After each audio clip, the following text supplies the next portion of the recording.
Hey everyone, welcome back to The Explainer. Today, we're diving right into the absolute foundation of cellular energy, glycolysis. Now, we're not going to just look at this as some dry, textbook biological pathway. Instead, think of glycolysis as what it actually is. It's the ultimate cellular business deal. It's that essential first stage of cellular respiration, where a cell takes a single molecular asset, invests a little bit of initial capital, and literally walks away with a metabolic profit. It's honestly a fascinating, high-stakes transaction happening inside your body right this second. So here's our logical roadmap for how a cell turns a single molecule into a profit.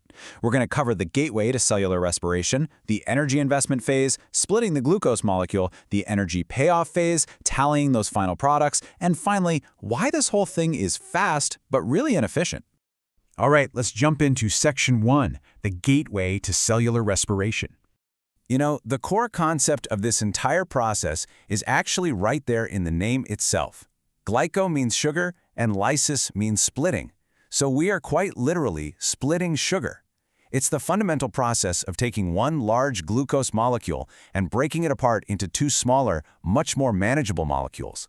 And this single crucial action is what kicks off the entire process of extracting usable energy for the cell. Now, what's really wild here is the location.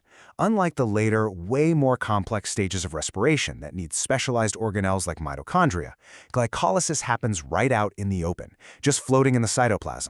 It happens in both prokaryotic and eukaryotic cells, meaning it's this incredibly universal biological mechanism. And even more fascinating, it's completely anaerobic. That means this energy deal can go down whether there's oxygen in the environment or not. No oxygen, no problem. Of course, every good business deal has to start with an asset, right? And for the cell, that primary asset is glucose. Glucose is a substantial molecule, boasting 6 carbon atoms, and it is absolutely packed with stored chemical energy. Energy that was originally captured during photosynthesis or obtained by breaking down carbohydrates. This 6-carbon sugar is the dedicated fuel molecule for glycolysis. The cell's whole goal right now is just figuring out how to crack this asset wide open and release all the value stored inside. Moving on to Section 2, the energy investment phase. This brings us to a crucial point, one perfectly captured by that old business adage. You gotta spend money to make money. In biology, just like in business, you rarely get something for nothing. Before that glucose molecule can be broken apart to release its massive energy reserves, the cell actually has to spend a little bit of its own energy upfront just to get the reaction started. It needs to, essentially, activate the glucose molecule. So, how much does this activation cost? Exactly 2 ATP molecules. The cell dips into its own energy reserves and invests 2 ATP directly into that stable glucose acid. Now, this energy investment activates the glucose, but in doing so, it effectively destabilizes it. And by making the glucose molecule less stable, the cell ensures it's going to be much easier to split apart into smaller molecules in the very next step. Which brings us to Section 3, splitting the glucose molecule. Let's watch how this builds step by step. We start out with our 1-glucose, that robust 6-carbon asset. Then we invest our 2 ATP to destabilize it. And boom, the split happens. That now unstable 6-carbon molecule fractures right down the middle, giving us 2 distinct 3-carbon molecules. The cell has successfully taken this large, complex asset and divided it into smaller, far more manageable pieces. And the best part here? Each of these new 3-carbon molecules will continue down the glycolysis pathway simultaneously. Let's keep it moving with Section 4, the energy payoff phase. Now we're talking about the exciting part. As both of those 3-carbon molecules continue their journey through the pathway, their chemical bonds get systematically rearranged, and through this rearrangement, energy is finally released. The cell captures this energy directly by producing 4 ATP molecules.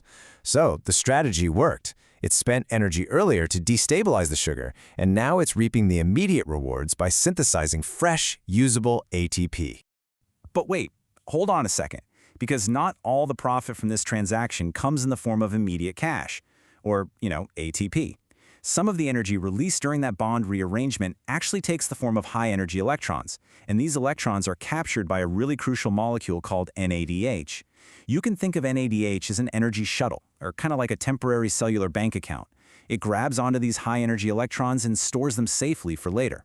For every single glucose molecule we started with, the cell successfully generates 2 of these NADH molecules, which are going to be incredibly valuable later on in cellular respiration. Okay, let's look at the balance sheet. Section 5, tallying the final products. From that single 6-carbon glucose we started with, let's look at exactly what we're left with. We've got 2 molecules of pyruvate, which, by the way, is simply the name for those modified 3-carbon molecules at the end of the line. We also have our 2 molecules of NADH, our temporary energy banks. And of course, we have our ATP. But I really want you to notice that crucial distinction of net ATP. Remember why it's a net gain. We proudly produced 4 ATP during the payoff phase, but we absolutely cannot forget that we spent 2 ATP earlier during that initial investment phase. So, 4 minus 2 means our final net ATP gain for the entire process of glycolysis is exactly 2. The cell walks away from this deal exactly 2 ATP richer than when it started.